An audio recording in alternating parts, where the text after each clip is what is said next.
Hi guys, welcome back. So in today's video, we've got another Alpine A10. This time it's an A10S and it's in for some ECU software and a Powerflex lower torque mount.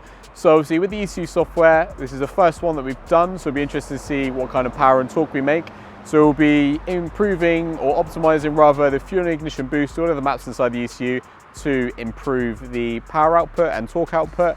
And then with the Powerflex lower torque mount, what that does is it stops the engine from moving quite so much. So then the engine and driveline responds a little bit better to your right foot input. So yeah, let's get the car on the dyno, see what kind of power it makes standard, start tuning the car, and we'll talk you through the results at the end of the video. And of course, we'll get the torque mount installed as well. So I hope you enjoy this video.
We finished off tuning the A10S and we've got a few different graphs here behind us. So red graphs are as the car arrived, the green graphs is with the ECU software only, and then the blue graphs is with the ECU and the TCU software. So you can see with each increment of software we've done, we've gained quite a bit of power and torque. So the A10S meant to make about 300 horsepower on our dyno, made about 294 horsepower and about 370 newton meters of torque.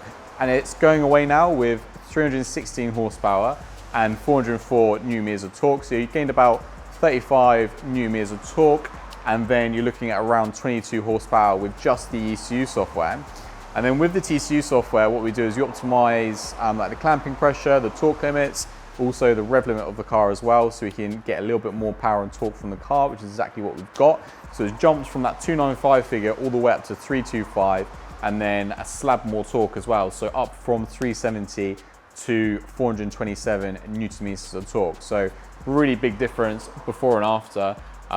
These lines here, these three going up here, the horsepower, and these three lines here being the torque. So really big difference before and after. You go ECU software, you get big gains. ECU and TCU, you get even bigger gains. So yeah, it's going to completely transform this A10S, make the power to weight ratio that little bit better. So yeah, let us know what you think in the comments. Thank you so much for watching this video. If you enjoyed it, then please give us a thumbs up. If you'd like to watch other videos of ours that YouTube thinks you'll like, then click up here. If you'd like to watch some other videos that we have in the same playlist, then click here. And obviously if you enjoyed the video, then we really appreciate if you gave us a subscription. And then obviously you'll be updated when other videos of ours go live, and you can do that quite easily by clicking here. Hope to see you soon.